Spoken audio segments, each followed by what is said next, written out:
I'm getting married in 2 weeks and I am totally screwed. My fiancée Amanda and I have been together for 6 years, engaged for 1.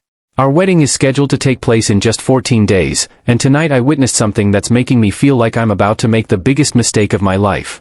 I work as a field analyst in the fraud investigation department of a mid-sized insurance company. Basically, I'm a private detective. My job is to investigate workers' compensation claims we think might be fraudulent. I tail people, gather evidence, use surveillance equipment.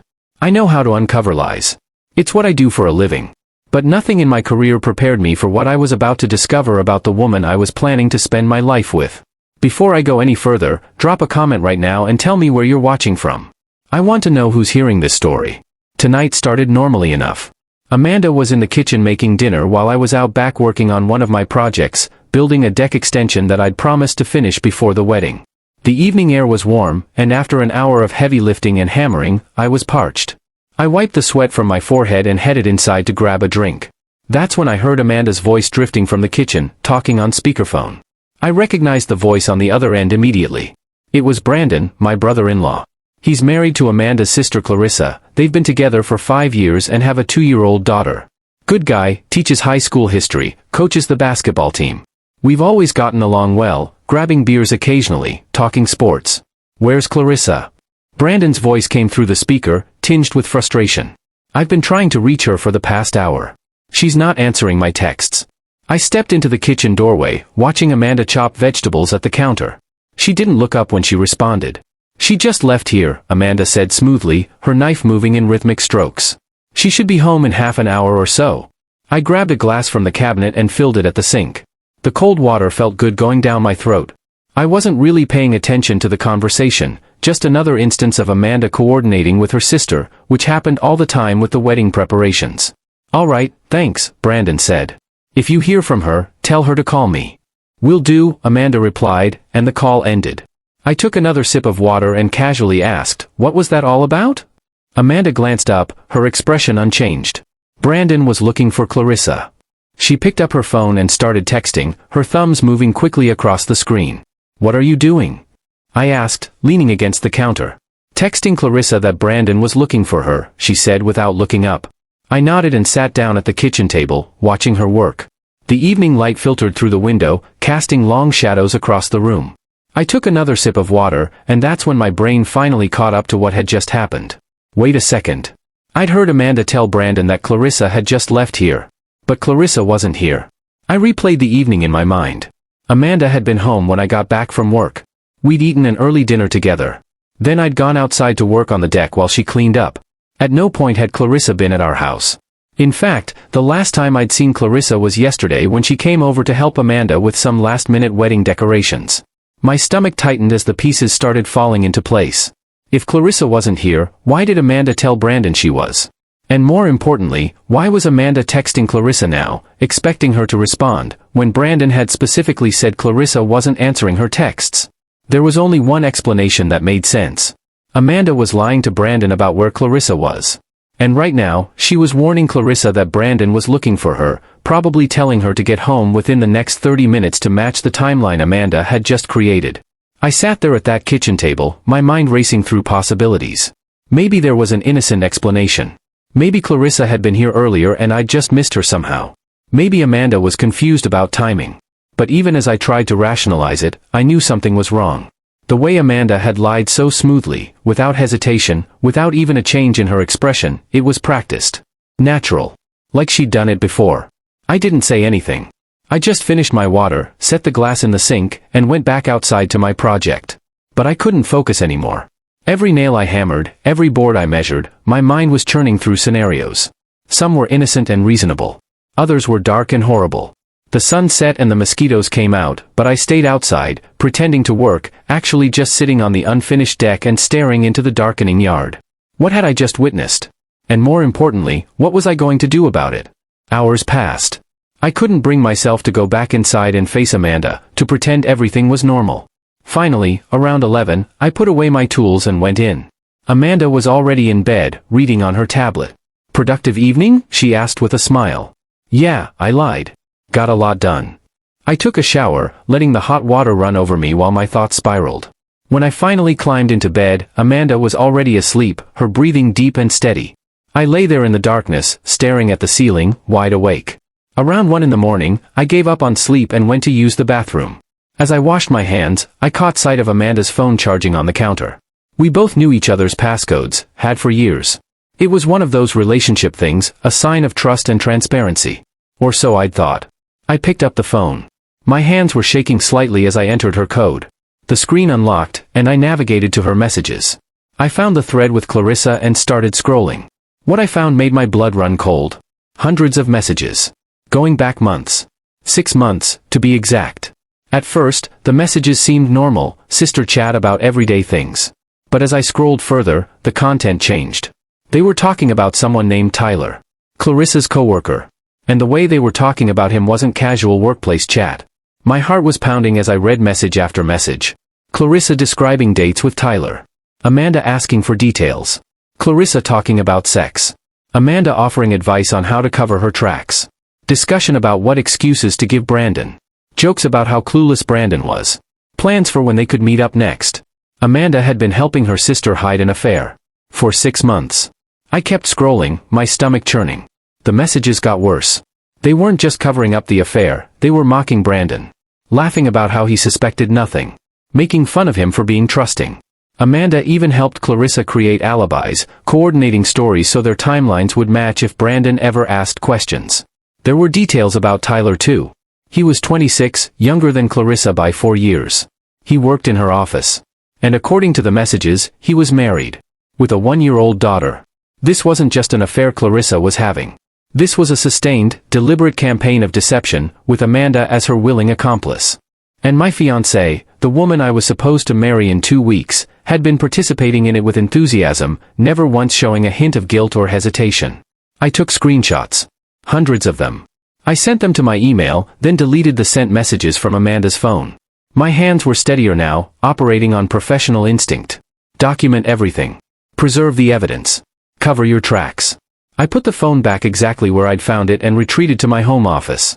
I sat at my desk in the darkness, my laptop screen the only source of light, and stared at the screenshots I'd just sent myself. The evidence was undeniable. Comprehensive. Damning. I couldn't marry Amanda.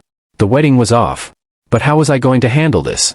We'd already spent tens of thousands of dollars on the venue, the caterer, the photographer, the flowers. Our families had spent money on travel arrangements, hotels, wedding gifts.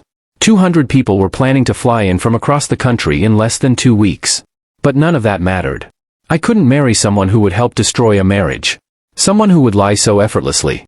Someone who would mock a good man behind his back while smiling to his face. The Amanda I thought I knew, kind, honest, genuine, was a fiction. The real Amanda was someone else entirely. The sky was starting to lighten outside my office window when I finally made a decision. I wasn't just going to call off the wedding. I was going to help Brandon. He deserved to know the truth. And I had the skills to get him proof. I left for work around 6:30, hours before Amanda would wake up. I drove to the office on autopilot, my mind already formulating a plan. When I got to my desk, I made a pot of coffee and pulled up the screenshots on my computer. I studied them methodically, looking for patterns. Wednesday evenings. That's when Clarissa claimed to have work events, or team dinners, or professional development workshops. According to the messages, that's when she'd meet Tyler. Amanda knew this. Amanda had helped create these alibis. From the texts, I'd identified Tyler's full name. A quick LinkedIn search gave me his profile, 26 years old, marketing coordinator at Clarissa's company, married.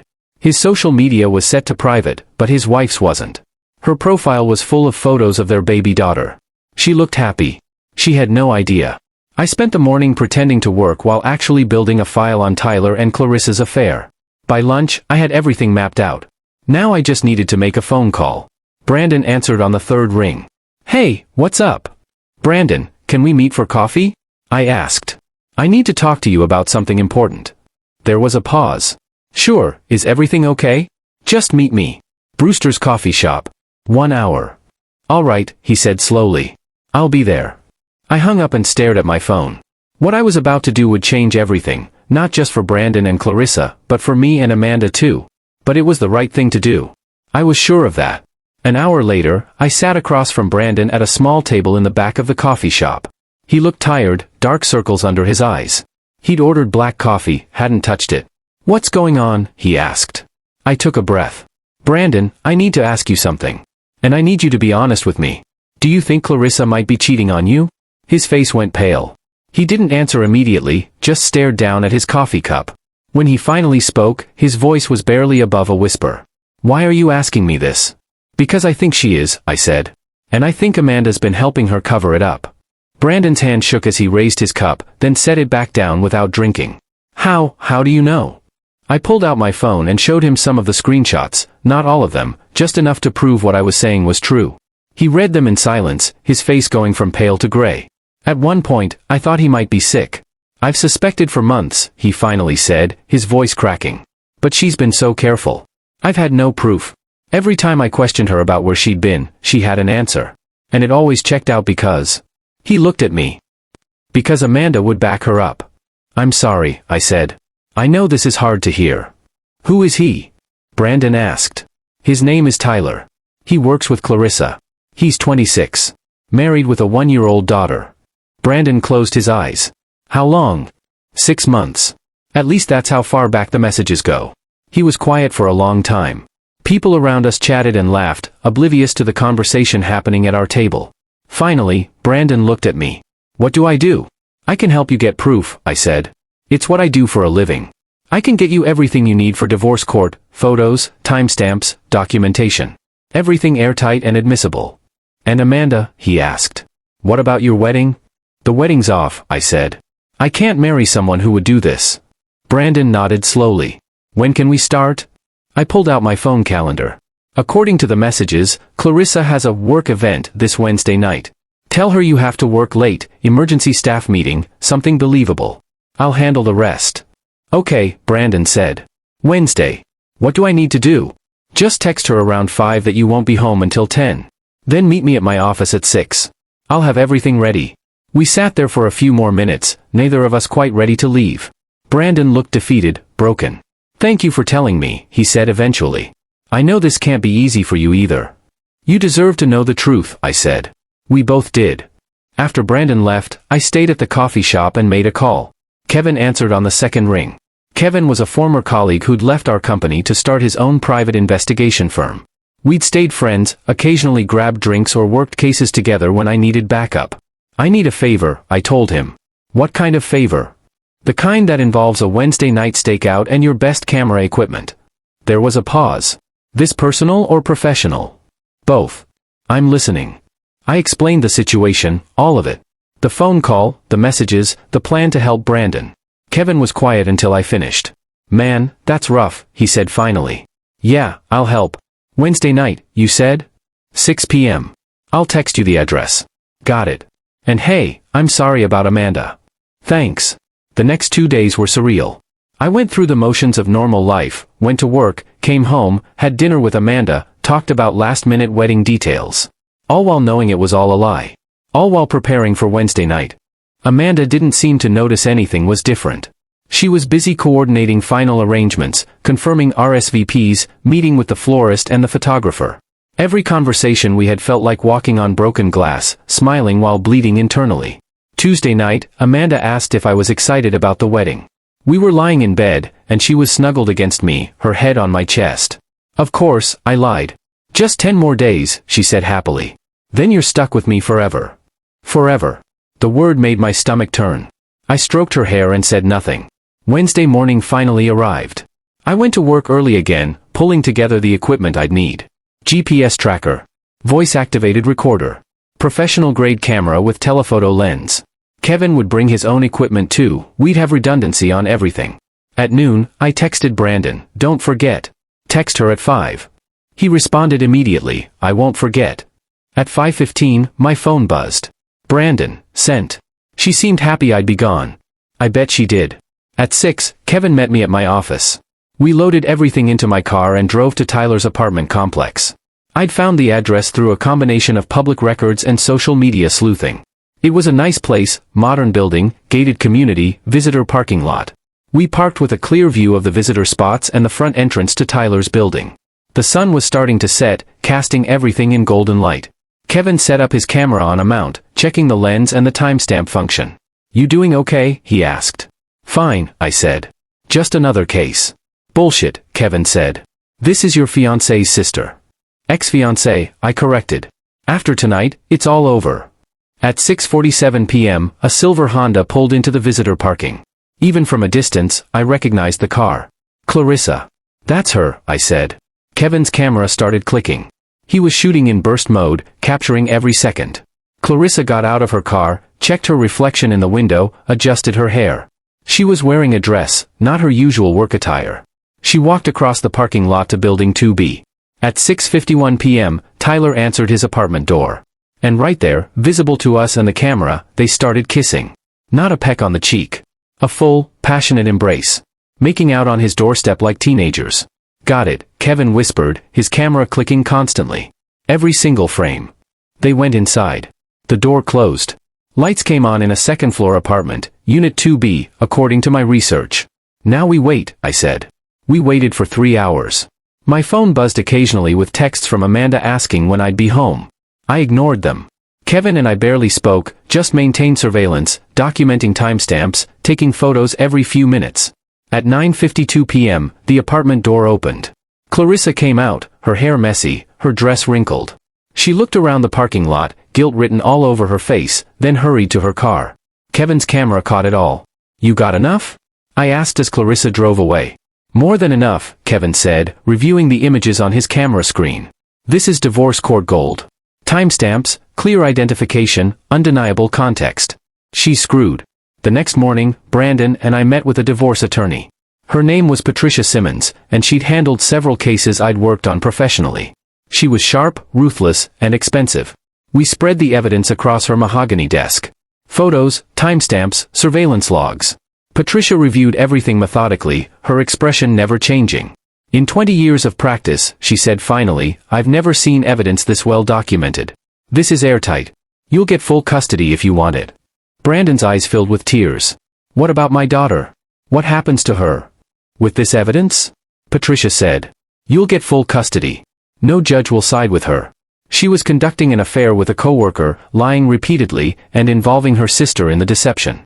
That shows poor judgment and character. You'll be fine. How long until it's final? I asked. If she doesn't contest? 3 months. If she fights it? 6 to 9 months. But she won't have grounds to fight, not with this evidence. We discussed strategy. Patricia recommended serving Clarissa publicly, maximum impact, maximum embarrassment. She humiliated you privately for 6 months, Patricia said. Time to return the favor. We set the date. Monday morning. Clarissa's workplace. 10 a.m. As we left Patricia's office, Brandon grabbed my arm. Thank you. I couldn't have done this without you. You would have figured it out eventually, I said. Maybe.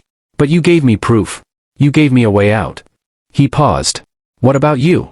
Have you told Amanda yet? Tonight, I said. I'm telling her tonight. I drove home slowly, rehearsing what I was going to say. But when I walked through the door and saw Amanda sitting on the couch, surrounded by wedding binders and decoration samples, looking so happy and excited, all my rehearsed words disappeared. Hey, she said brightly. Perfect timing. I need your opinion on these centerpiece options. Amanda, we need to talk. Her smile faltered. About what? About the wedding. It's off. She froze. What? What are you talking about? The wedding is off. I'm not marrying you. She stood up, wedding binders falling to the floor. Why? What happened? Did I do something wrong? You've been helping Clarissa cheat on Brandon for 6 months, I said. You've been lying to him, covering for her, helping her destroy her marriage. And you did it all without a second thought. Her face went white. How do you know about that? I'm a professional investigator, Amanda. It's literally my job to uncover lies. She started crying. Please, you don't understand. She's my sister. She begged me to help her. She said she'd never been happier, that Brandon didn't understand her anymore. That's not a reason, I interrupted. That's an excuse. You helped her destroy a marriage. You lied to Brandon's face over and over. You participated in hurting a good man and his daughter. And you did it with a smile. I'm sorry, she sobbed. I'm so sorry. But we can work through this. We don't have to cancel the wedding. We can go to counseling, we can. No, I said firmly. I can't marry you. The woman I thought you were, she doesn't exist. I don't know who you really are. She collapsed back onto the couch, crying hysterically. Please don't do this. I love you. We're supposed to get married. Everyone's coming. We've spent so much money. You can't just. I already started canceling things, I said. The honeymoon is cancelled. Tomorrow I'll start on the venue and the caterer. You already? She looked at me with shock. How long have you known? Since Monday night. When I checked your phone. You went through my phone? Her tears stopped abruptly, replaced by anger. You were lying to Brandon on speakerphone right in front of me. You didn't exactly leave me much choice. This isn't fair, she said. You're punishing me for helping my sister. You're destroying our future because you showed me who you really are, I said. And I can't marry that person. I picked up my laptop bag and headed toward the guest bedroom. I'm sleeping in here from now on. Tomorrow we'll figure out the logistics of everything else. That night, I lay awake in the guest bed, listening to Amanda crying in the master bedroom. Part of me felt guilty. But a bigger part felt relief. I discovered the truth before it was too late. Before we were legally bound together. Before there were kids involved. The next 3 days were mechanical. I called vendors, canceled arrangements, took the financial hits. Most deposits were non-refundable. I'd lose thousands of dollars. I didn't care. I called my parents, explained why the wedding was off. My mom cried. My dad asked if I was absolutely sure. I was. I called friends, broke the news, asked them not to travel after all. Most were understanding. Some thought I was making a mistake. Let them think that. Amanda tried everything. Letters. Texts. Showing up at my office. Begging me to reconsider. Every attempt made me more certain I'd made the right choice. On Monday morning, Brandon texted me, "It's done." I served her. An hour later, my phone exploded. Amanda calling, crying hysterically. I sent it to voicemail. Clarissa calling, screaming obscenities. Voicemail. Amanda's mother calling, demanding I call back immediately. Voicemail. I turned my phone off and smiled. Justice felt good. That evening, I came home to find Amanda and Clarissa both on my front porch. Both crying. Both desperate. You have to help her, Amanda begged. Please. She's going to lose everything. She's going to lose custody of her daughter. Good, I said. Brandon's a better parent than she ever was. Clarissa exploded. You son of a bitch. You ruined my life. You destroyed my marriage. You ruined your own life, I said calmly. You cheated on your husband for 6 months. You involved your sister in your lies. You mocked a good man behind his back. You did this to yourself. I'll kill you. Clarissa screamed, lunging at me. Her fingernails raked across my face before Amanda could pull her back. I felt blood running down my cheek. Perfect. I pulled out my phone, turned it back on, and dialed 911. I'd like to report an assault. The woman who attacked me is still on my property. Clarissa went even more crazy, screaming and trying to get at me again while Amanda held her back. By the time the police arrived, my doorbell camera had captured everything. They led Clarissa away in handcuffs. Amanda stood on my lawn, sobbing. I'll never forgive you for this. I touched my bleeding face. Good. Because I'll never forgive you either. 1 week later, the house was empty. Amanda had moved back in with her parents. We communicated only through lawyers now, settling the financial details of our dissolved engagement. Brandon's divorce was proceeding smoothly. With the evidence we'd gathered, Clarissa had no leverage. She'd lost her job too. Tyler's wife had filed a complaint with HR about their workplace affair, and both Clarissa and Tyler had been terminated. Tyler's marriage was over too. His wife had filed for divorce within days of finding out. The dominoes had all fallen exactly as they should. I received one final communication from Amanda, a 20-page handwritten letter. She explained her childhood, her relationship with Clarissa, her lifelong pattern of people-pleasing and conflict avoidance. She talked about how Clarissa had always dominated her, how she'd never learned to say no to her sister, how she knew what she'd done was wrong but couldn't bring herself to stop it. I read it once. It explained things but didn't excuse them. I filed it away and moved on. 3 weeks later, on what would have been my wedding day, I was sitting on a beach in Florida. Alone. I'd rebooked the honeymoon, just for myself this time. The ocean stretched out before me, endless and blue. My phone buzzed with a text from Brandon, photo of him with his daughter at a park. New beginning for both of us. Thanks again, brother. I smiled and turned my phone off. New beginnings indeed. Comment below and tell me, did I do the right thing, or should I have tried to work things out with Amanda? What would you have done in my situation? The sun was warm on my face. The sound of waves was soothing. For the first time in weeks, I felt at peace. I'd lost a fiancé, thousands of dollars, and the future I'd planned. But I'd gained something more valuable, my integrity. My self-respect. The knowledge that when it mattered most, I'd chosen truth over convenience. 2 weeks before my wedding, I discovered who my fiancé really was. And I walked away. No regrets. If you made it this far, hit that like button and subscribe for more stories. Thank you for watching. See you in next one.